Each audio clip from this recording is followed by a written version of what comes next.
kami dari kelompok 2 akan melakukan diskusi atau tanya jawab dari masing-masing kelompok yang berbeda.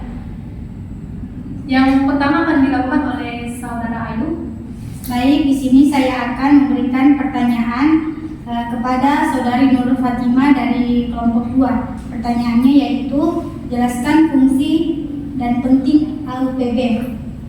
Baik, saya akan menjawab pertanyaan dari kelompok 1. Fungsi umum pemerintah yang baik dalam penyelenggaraan pemerintah adalah sebagai pedoman atau penuntun bagi pemerintah atau pejabat administrasi negara yang baik dalam rangka pemerintahan yang baik.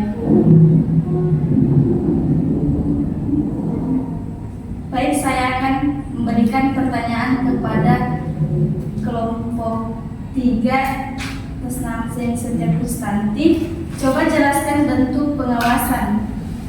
Baik, bentuk pengawasan itu ada 4. Yang pertama, pengawasan politik. Pengawasan politik itu pengawasan yang dilakukan oleh pemerintah atau lembaga politik yang memang memiliki wewenang untuk melakukan pengawasan.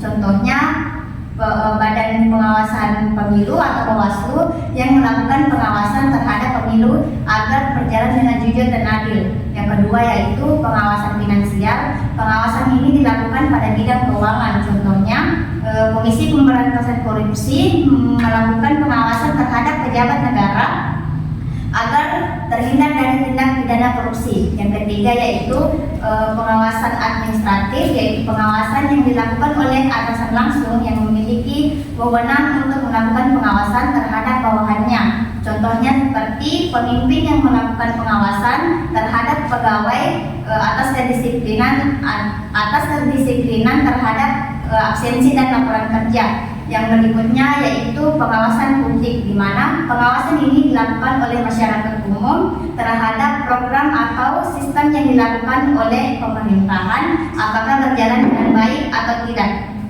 Baik, berikutnya saya akan melakukan pertanyaan untuk kelompok 4 atas nama Febrianti, yaitu jelaskan pemahaman Anda tentang instrumen pemerintahan. Oke, baik. Jadi langsung saja saya jelaskan tentang instrumen pemerintahan. Jadi secara umum, instrumen pemerintahan dapat dikatakan sebagai alat, di mana alat itu berfungsi untuk membantu pemerintah dalam melakukan semua rencana-rencananya untuk dalam pemerintahan dalam memajukan negara. Jadi, instrumen pemerintahan dapat berfungsi sebagai alat untuk membantu rencana-rencana proses kebijakan dalam pemerintahan. Jadi dia berfungsi sebagai alat untuk membantu pemerintah untuk merumuskan rencananya dan membantu menjalankan rencana yang akan mereka lakukan. Oke, baik, selanjutnya saya akan memberikan pertanyaan kepada kelompok 5, yaitu tentang regimen. Apa yang Anda ketahui secara umum regimen dalam pemerintahan? Baik, saya akan menjawab pertanyaan dari Saudari Febrianti.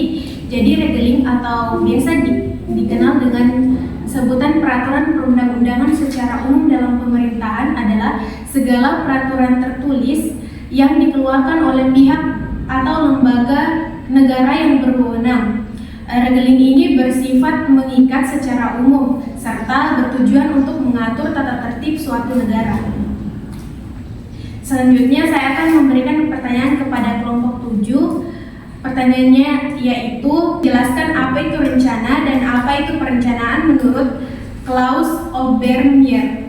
Baik, berkaitan dengan arti penting perencanaan, Harjo berpendapat bahwa pemikiran hukum negara modern lebih mengedepankan tujuan daripada penetapan norma, lebih mengedepankan rencana daripada instruksi, dan lebih mengutamakan kebijakan daripada pelaksanaan atau penetapan. Adapun menurut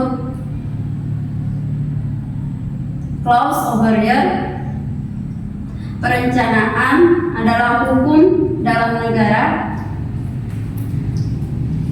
adalah sistem keseluruhan peraturan yang bersangkut paut yang mengusahakan sepenuhnya mewujudkan suatu keadaan tertentu yang teratur. Tindakan-tindakan yang berhubungan secara menyeluruh.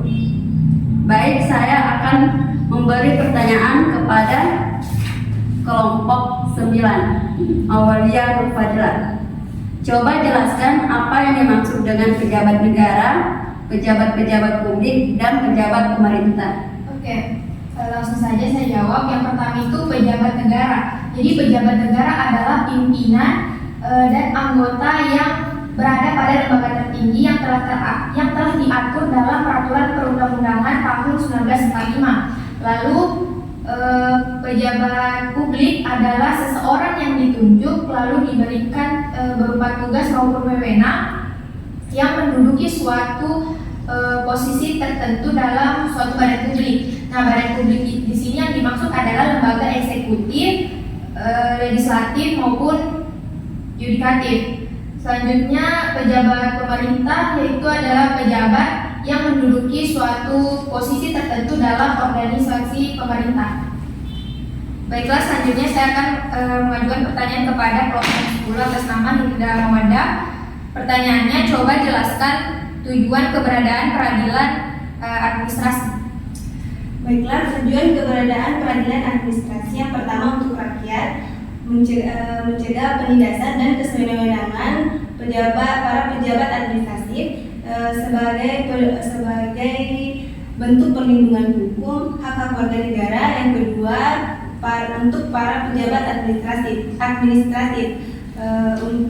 agar tindakan atau perbuatan Badan Tata Usaha Negara tidak melanggar hak-hak warga negara dan menghindari perbuatan yang melampaui wewenang.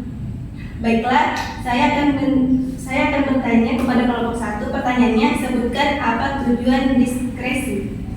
Baik, saya akan menjawab pertanyaan dari saudari Hilda Mawada. Jawabannya yaitu tujuan diskresi diantaranya adalah pertama, melancarkan penyelenggaraan pemerintah. Kedua, mengisi kekosongan hukum.